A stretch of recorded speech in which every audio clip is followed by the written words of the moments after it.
you know what really butters my parsnips? Articles like this. Upper middle class consumerist guff that has turned a wholesome and healthy hobby into a bloody fashion statement. I'm in the polybuddle today, I'm going to pot up my chilies and let's have a chat about it. I don't know whether it's just because I've had a bad week, but I saw this article from The Guardian on a gardening group on Facebook today and it really got my back up. I don't know what it is with people these days, but having a hobby just isn't enough anymore. You cannot have a hobby without also embracing the entire aesthetic. And it is that attitude that they are pushing on people with passions to tell them that they need more. They're not a proper gardener until they have all the kit. And frankly, that's absolute crap. And I know that these articles are just for a little bit of fun, and I know The Guardian is an independent paper, and so they're going to make money from the affiliate sales they make from that article for anyone that's stupid enough to want to spend hundreds of pounds on a white cardigan that's just going to get full of holes and covered in dirt. But it's part of a bigger problem, and that is perpetuating the myth that gardening is an inaccessible hobby. It's just for the upper middle class who have the time and money to spend. And that is simply not true. I mean, £130 for a vegetable trug. Just use a carrier bag. Or if you want that beautiful cottagecore aesthetic, go to a charity shop and buy a basket, for goodness sake. You do not need to spend £130 on a brand new designer trug.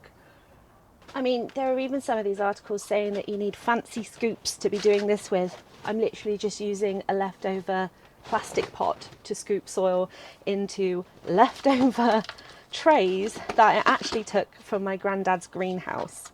Now, my granddad passed away in 2005, so we know that these trays are at least 20 years old.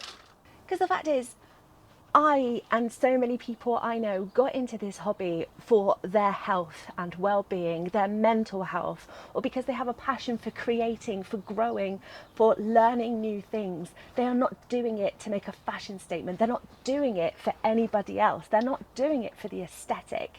With the way the world is going at the moment, we need more gardeners. We need more people out there with their hands in the soil, growing their own, bucking the trend, growing organic, growing unusual varieties that you can't get in the shops, keeping those heirloom seeds alive. We need as many people as possible doing that.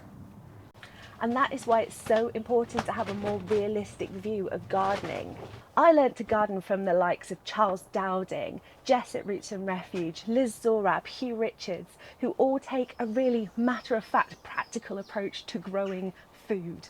And that is what we all need to do. None of them are there for the fashion statement. None of them are there for the likes and the accolades. They're there because they are passionate and they want to teach people. That is what gardening is about. It is passing on that knowledge to the next generation.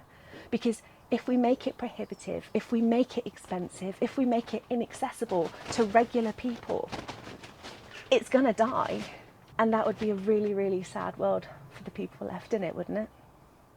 And I know a lot of more experienced gardeners will read an article like this and they'll just laugh at it. The forum that I was on where this was posted is a women in gardening group, and the main takeaways were practicality. And it's true. The only two pieces of clothing I would say that are mandatory for all gardeners would be a sturdy pair of shoes, whether that be trainers or boots, that will protect your feet from water, from dropping things on your feet, which I'm very prone to do, or from things, spiky things sticking into your skin, things like nettles, thistles, bees, wasps, ants. And the second vital piece of clothing is gloves. You can see I'm very effectively not modelling here.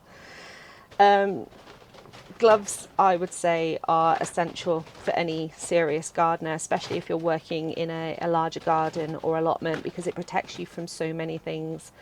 Thorn scratches, nettle stings, bites, stings. And those things were listed on this article, but my God, did they choose expensive versions. When you can, in fact, just buy the very basic pair of wellies or gloves from your local garden centre, or even on Amazon if that's your thing, and they will do a perfectly good job for you. So I guess I kind of have two messages here. And the first is for the experienced gardeners, the people like me who have been doing it for years. You're doing great. You are doing the work. Harness that energy, harness that passion, and you fucking bastard. Harness that energy, harness that passion, and teach others to do what you're doing. It is so important to be passing these skills on, and don't ever think that you are not good enough because you are not demonstrating high fashion or the proper cottagecore aesthetic. It does not matter. Anybody can be a gardener. And for new gardeners, I don't want you to be put off by these articles. I know you're there researching the best ways to sow your seeds, the best ways to manage your garden, the best ways to grow your own fruit, veg and flowers. Do not listen to articles like this. The best thing you can do to start is listen to the real people who have been doing it for years. Get on YouTube, look for gardeners in your country or your area. Get on Facebook, look for local gardening groups. Ask people in your community. There will be plenty of people who are willing to share their knowledge and expertise with you. Please do not go looking for articles like this that are just going to perpetuate the myth that you are not good enough. Because just by picking up a trowel and a packet of seeds, you are starting to change things. You're starting to change your life, and it might not feel like it, but you are starting to change the world as well. Gardening is about nurturing relationships with the earth, not with your wallet. Take advice from the people who are doing it, not the ones who are trying to jump on a trend. So that's pretty much it from me today. This has been different to my regular videos. It's been short, sweet, and quite ranty, but I felt very passionate about this today, and I felt the need to just cancel my plans for this weekend's video and put this out there, because now is the time when the garden starts picking up, and I don't want anybody to be put off by media expectations. So I'm gonna tidy up all this mess. Clearly was feeling quite passionate as I've managed to get compost everywhere. Thank you for listening to me. I would love to hear your thoughts on this, or if you've heard any other ridiculous gardening myths, pop them in the comments. Let's start a discussion below. I'm hoping that this will be seen by new gardeners, people who are just starting out, and I hope that it will be some sort of reassurance to them that they can do this. And if you are one of them, you absolutely can do this. Just start.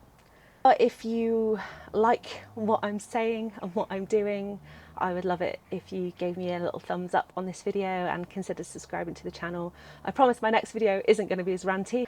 We'll be back to normal with tips and tricks, garden tours, and all that good stuff, showing what I've been up to in my garden and up the allotment. And actually, I've got some news with regards to the allotment, so make sure you're tuned in for the next one, because I've got something very exciting to show you. Until then, I hope you all have a lovely week, and I will see you next time. Bye.